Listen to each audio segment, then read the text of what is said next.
कहीं भी कुछ भी बड़ा कुछ नहीं देने वाले हैं। हम आपके अंदर जो बैठा एक इंसान है, जो खुददार है, जो ईमानदार है, जो बहुत कुछ करना चाहता है, मैं उसको बस आपके अंदर जो आप है ना, रियल आप जो आप बनना चाहते हैं, मैं उसको बस थोड़ा सा हिम्मत देने का काम करता हूँ। बाकी हमारा रोल कुछ भी नहीं है। बाकी हम में से हर व्यक्ति अगर यहाँ तक पहुँचा है तो उसका सबसे बड़ा वजह कौन है? हम और आप हैं, या तो हमारे माता पिता है ना, और उनके कर्म है।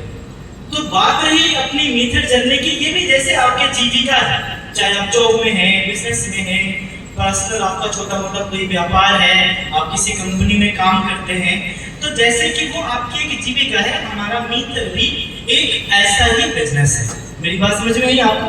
आप ठेला चला के भी पैसा कमा सकते हैं, ऑटो चला के भी कमा सकते हैं, एरोप्लेन चला के भी कमा सकते हैं, कार चला के भी कमा सकते हैं। कोई भी आपके पास स्किल है, अच्छा रोटी बनाने आता है तो आप एक अच्छा कुक बन सकते हैं, है ना। अगर आपकी पढ़ाई लिखाई बहुत अच्छी है, मैथ में आप मैथ की टीचर बन सकते हैं, आपका साइंस अच्छा है तो आप इंजीनियर बन सकते हैं, बायोलॉजी अच्छा है तो आप डॉक्टर बन सकते हैं। तो इसी प्रकार से जिस क्षेत्र का जिसके पास एक्सपर्टीज होगा वो उस क्षेत्र में कामयाब। आपने वैसे व्यक्ति को देखा है कि नहीं देखा है?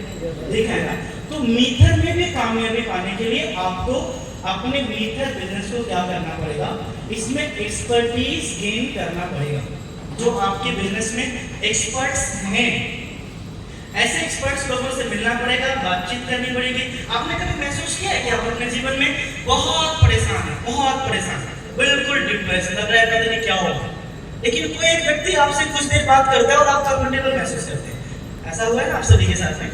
उसने आपको वो दिया जिस चीज की आपके अंदर कमी थी और आपको पता नहीं चलता है। तो व्यवसाय के अंदर भी नेटवर्क मार्केटर्स भले 15-20 साल से असफल हैं, भले 15-20 साल से बहानों में हैं, भले 15-20 साल से उन्हें कोई उनके लेवल का उन्हें मार्गदर्शन देने वाला कोई बढ़िया व्यक्तित्व नहीं मिला या फिर कंपनी नहीं मिली, तो क्या उस व्यक्ति का दोष सिर्फ मानेंगे? नहीं, ठीक है ना। क्योंकि एक कार को चलने के लिए स्टीयरिंग भी होना चाहिए, स्टीयरिंग से ना आगे वाला टायर का कनेक्शन भी होना चाहिए, 4 पहिए भी होने चाहिए, डीजल भी होने चाहिए। मेरी बात आप समझ रहे हैं ना? ये जो शरीर आप देख रहे हैं ना, इसके अंदर भी सब कुछ होना चाहिए। पैर अगर नहीं होता मैं खड़ा ही नहीं होता, हाथ अगर नहीं होता ये हिला ही नहीं होता, मैं माइक पकड़ ही नहीं पाता मैं आप। तो ये है कि आपके पास ना एक बहुत बड़ा मौका है। तो दिल से मन से हम आपके सामने आज से 4 साल पहले परोसे हैं, और इसे परोसने के बाद आपकी जैसी इच्छा शक्ति होती है, आपके जैसे सपने होते हैं, आपकी जितनी क्षमता होती है, आपकी भले 1000 कमियां होती हैं, आपके भले 1000 खूबियां होती हैं, 1000 आपके पास पुराने वो किस्से कहानियां हैं जो सुना के अपने आप को आप बड़ा जताते आप अपने आगे बढ़ने वाले जो आपके रास्ते आप उसका बैरियर बना चुके हैं। अब तो ये थे, अब ये हो गया, रोना ना। हम दुखी, जैसे कि आप लाइफ में दुखी होते हैं तो क्या क्या सोचते हैं?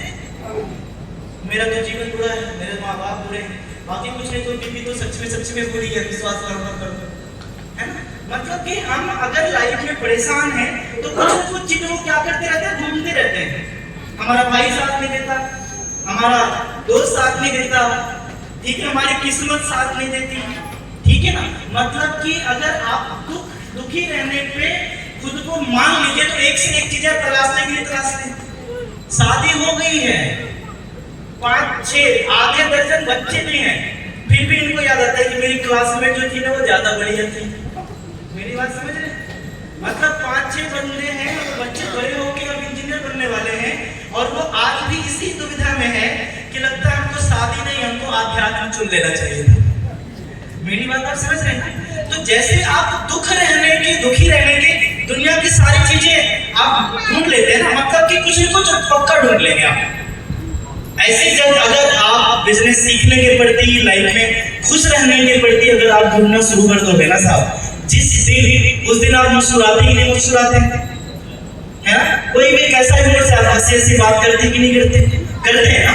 ठीक ऐसा ही जैसा कि आपने दुखी मन को ठीक करके सुखी मन कर दिया, ऐसे अपने जीवन को आप सच में कर पाएंगे। और ये बातें मैं इसलिए कर रहा हूँ कि मैं आपको इतनी सारी बातों से एक ही बात का एहसास देना चाह रहा हूँ, वी हैव टू लर्न। हम सभी को ना सीखना पड़ेगा, हम सभी को ना प्रैक्टिस करनी पड़ेगी।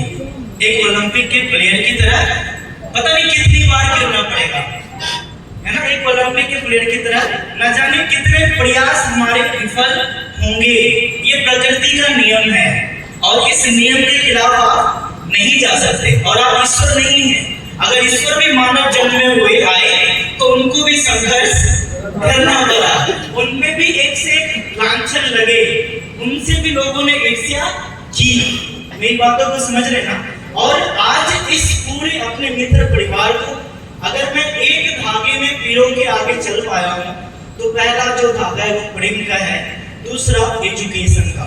हमने लोगों को पहले दिन से एजुकेट करने में बिलीव किया कि जो कमियां हैं आप मुझसे शेयर कीजिए जितना हो पाता है। क्योंकि अगर मैं आपसे एक बात पूछूं, यहाँ पे कुछ लोग हैं जो इंजीनियर होंगे, इंजीनियर